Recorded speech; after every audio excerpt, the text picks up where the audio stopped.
याद रखें, असल करिश्माती निज़ाम तशख़ीस तिब 3 लेवल्स और उनके आगे 9 लेवल्स पर और आखिर में करिश्माती तिब्बी फार्माकोपिया पर मुश्तमिल है, जो कि अल्लाह ताला के फजलो करम से पूरी दुनिया की मालूम तिब्बी तारीख में मैंने दुनिया के सामने पेश किया है। और इस वक्त पूरी दुनिया में मैं और मेरे मुकर्रर करदा नुमाइंदे इन सब उलूम और फनून को सिखा रहे हैं। सोशल मीडिया पर दावा करने वाले बेशुमार लोग जालसाज हैं, उनसे मुहतात रहें। बिस्मिल्लाहिर्रहमानिर्रहीम।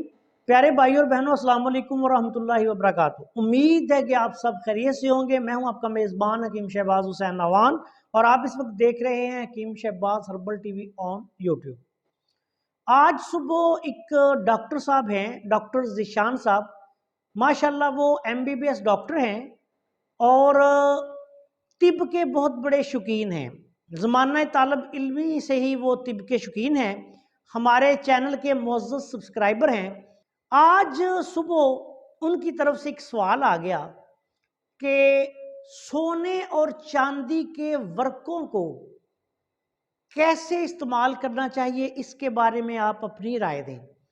तो मैंने उनसे गुजारिश की कि मैं अपने चैनल पे इसकी वीडियो अपलोड कर दूंगा ताकि दूसरे लोग भी फ़ायदा उठाएं और उन डॉक्टर साहब को भी इसका जो है वो जवाब मिल जाए। अक्सर कई लोग मजूनों में या वैसे भी कई सफूफात में भी मैंने देखा है कि सोने के वर्क डाल रहे होते हैं, चांदी के वर्क डाल रहे होते हैं। तो जनाब डॉक्टर ज़ीशान साहब की खिदमत में ये गुजारिश है कि इसका दुरुस्त इस्तेमाल ये है कि अगर आपने सोने या चांदी के वर्कों को इस्तेमाल करना है तो फिर उनका सलाया बनाया जाए। सोने का जो सलाया है वो पारा और गंधक के साथ मिलकर बनता है।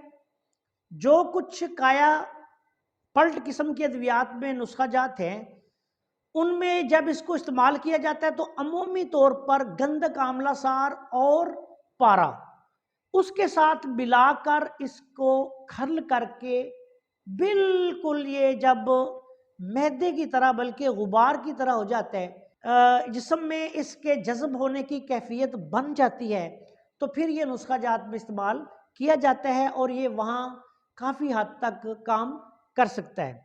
इसी तरह अगर चांदी है, चांदी के वर्क बुजुर्गों ने लिखे हैं किताबों में, तो फिर उसको अक्सर तबाशीर के साथ सलाया या खर्ल करने के लिए लिखा होता है और ये हमारा भी मामूल है, मेरा भी मामूल है। हमारे मकतब में जो वर्क के नुकरा इस्तेमाल होते हैं, हम अपने बुजुर्गों के नुस्खा जात में जब इसको डालते हैं, अमूमी तौर पर इसको तबाशीर के साथ या तबाशीर के साथ साथ दाना इलायची खुर्द के साथ इसको सलाया बनाते हैं और फिर ये काम करता है।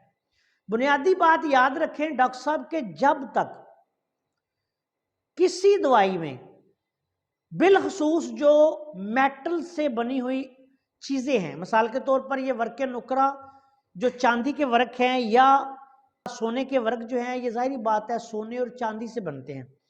असल इस्तेमाल इनका यही है कि इनको बाकायदा तौर पर कुश्ता किया जाए। कुश्ता का मतलब ही मारना होता है। इसका मतलब ये होता है कि इसको इतना बारीक किया जाए मुख्तलिफ तरीकों से कि ये इंसानी जिस्म में जज्ब होने की इसमें जो है वो सलाहियत पैदा हो जाए। अगर सोने के वर्क या चांदी के वर्क ऐसे ही आप किसी नुस्खा में डाल देंगे तो ये तो उसकी मिसाल इतनी सी है कि जैसे आपने कि कोई खीर या गजरेला वगैरह देखा होगा हलवाइयों की दुकानों पे, उन पे चांदी के वर्क उन्होंने खूबसूरती के लिए लगाए होते हैं, तो वो जब इंसानी बदन में जाते हैं तो वो गैर मुनहजम शुदा फुजला के जरिए खारिज हो जाएंगे, चांदी हो या सोना हो। जब तक उसको आपने मुकम्मल तौर पे प्रोसेस नहीं करना, उसका कुश्ता बने या सलाया बने, और सलाया भी इस दर्जे का बने कि ये आपके जो पोरे होते हैं ना, इसमें इस तरह आप करें तो वो पोरों में जज्ब हो जाए, फिर ये आगे आपकी बॉडी में जाके निज़ाम में इन्हज़ाम के मुख्तलिफ जो मराहिल हैं वो तय करके आपके बदन को कोई असरात जो हैं وہ فراہم کر سکتا ہے. لیکن اگر آپ اس کو ایسے ہی کھا لیں گے تو وہ پیسے کا ضیاع ہے. سونے پہ یاد رکھیں کہ جو شورے کا تیزاب ہوتا ہے وہ اثر کرتا ہے، دوسرے تیزاب جو ہیں وہ تو اس پہ اثر ہی نہیں کرتے. اسی طرح انسانی معدہ میں جو تیزاب ہیں ان میں یہ خاصیت نہیں ہے کہ وہ سونے کو نظام انہضام کا جو عمل ہے اس کے دوران اس کو اس قابل بنا دے کہ وہ جسم میں جذب ہو جائے. اکثر میرے پیارے بھائی جو طبیب ہیں یا شائقین فن ہیں وہ ایسا کرتے ہیں کہ یہ چاندی اور سونے کے ورق جو ہیں وہ میں نے دیکھا ہے کہ دفتریوں کے حساب سے چاندی کے تو ڈال دیتے ہیں مجونوں میں، اور کئی سونے کے بھی لگے ہوتے ہیں، میں دیکھتا رہتا ہوں، پوسٹیں بھی کبھی آ جاتی ہیں ان کی. تو یہ پیسے کا ضیاع ہے. ہاں یہ الگ بات ہے کہ ہم اطباء کرام چاندی یا سونے کے ورق کو بعض اوقات کسی قیمتی دوائی کے میک اپ کے لیے استعمال کرتے ہیں. میک اپ سے مراد یہ ہے کہ اس دوائی کو خوبصورت بنانے کے لیے، دوائی کڑوی ہے، نازک طبع جو مریض ہیں وہ اس کو نہیں کھا سکتے تو ہم اس پہ چاندی کا ورق لگا دیتے ہیں. بعض صورتوں میں بہت مہنگی دوائی ہو، مندہ کھانے والا رئیس ٹائپ ہو، سونے کے ورق لگا دیتے ہیں. تو اس کا مطلب یہ ہوتا ہے کہ یہ دوائی جو ہے وہ اچھے اور نفیس طریقے سے مریض کو پیش کی جائے اور وہ اسے استعمال کر لے. اس سے زیادہ خام حالت میں سونے یا چاندی کے ورق کا کوئی کردار نہیں. جو میرے پیارے بھائی 3 ماشا 6 ماشا کئی نسخوں میں ورق طلا اس طرح شامل کر لیتے ہیں وہ صریحاً غلط ہیں، پیسے ضائع کر رہے ہیں، اور اس دوائی سے ماسوائے صرف نفسیاتی طور پر مریض کو اثر یہ آ سکتا ہے کہ میں سونے کے ورق کھا رہا ہوں، جسمانی طور پر وہ اس سے کوئی اس کو حقیقی معنوں میں فائدہ نہیں ہوگا.